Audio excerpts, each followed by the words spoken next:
దర్శనం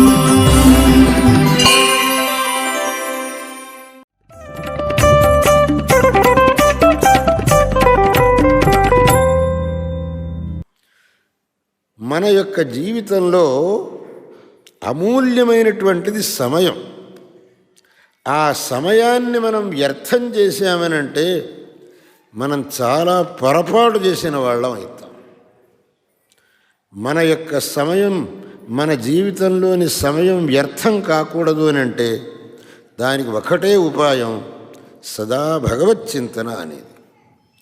ఆ భగవచ్చింతన లేకుండా మన జీవితంలో ఏ కొద్దిపాటి సమయం గడిచిపోయినా మనకు చాలా తాపం కలగాలట.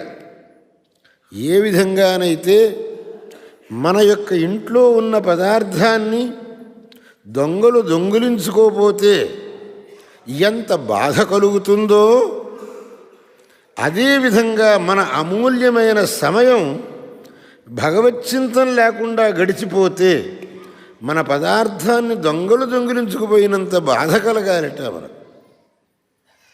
ముహూర్తమాత్రేతిక్రాంతే భగవచ్చింతనం వినా దస్యుభిర్ముషితేనేవ యుక్తమాక్రందితుం ధ్రువం అన్నారు.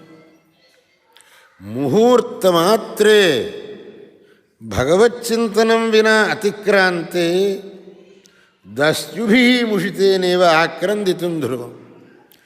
ఒక ముహూర్తమాత్రమైన సమయం కూడా భగవచ్చింతన లేకుండా గడిచిపోయింది అంటే, అర్రే ఇవాళ చాలా పొరపాటు అయిపోయింది, నా యొక్క జీవితంలో అమూల్యమైన సమయం వ్యర్థమైపోయింది అని మనకు తాపం కలగాలిట.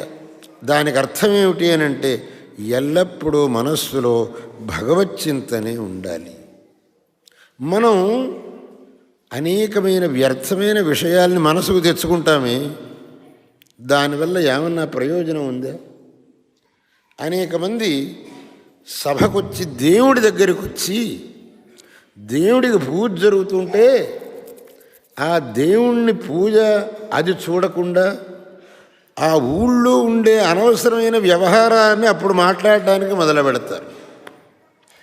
దానివల్ల ఏ విధమైన ఉపయోగం లేనటువంటి వ్యవహారాలని అప్పుడు అదేమైంది ఇదేమైంది అని అప్పుడు మాట్లాడటానికి మొదలు పెడతారు. అది మాట్లాడటానికి సమయం అదే? మీరు వచ్చి కూర్చున్నది ఎక్కడికి, జరుగుతున్నది ఏమిటి, మీరు మాట్లాడుతుండేది ఏమిటి? దేనికన్నా ఒకదానికి సంబంధం ఉందా? కాదు. మీరేం చేయాలంటే ఆ సమయంలో కేవలం ఆ భగవంతుణ్ణే దర్శనం చేస్తూ ఉండాలి, ఆ భగవంతుడి యొక్క పూజను తిలకిస్తూ ఉండాలి, ఆ భగవంతుణ్ణే మనస్సులో చింతిస్తూ ఉండాలి, ఆ భగవంతుడి యొక్క నామాన్ని జపిస్తూ ఉండాలి, ఆ భగవంతుణ్ణి ధ్యానం చేస్తూ ఉండాలి.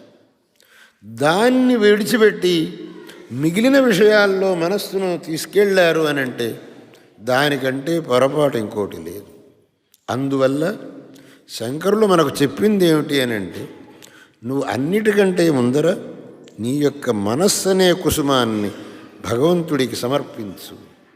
అంటే నీ మనస్సులో భగవంతుణ్ణి తప్ప వేరే ఇంకా ఏ విషయాన్ని తీసుకురావద్దు అన్నారు.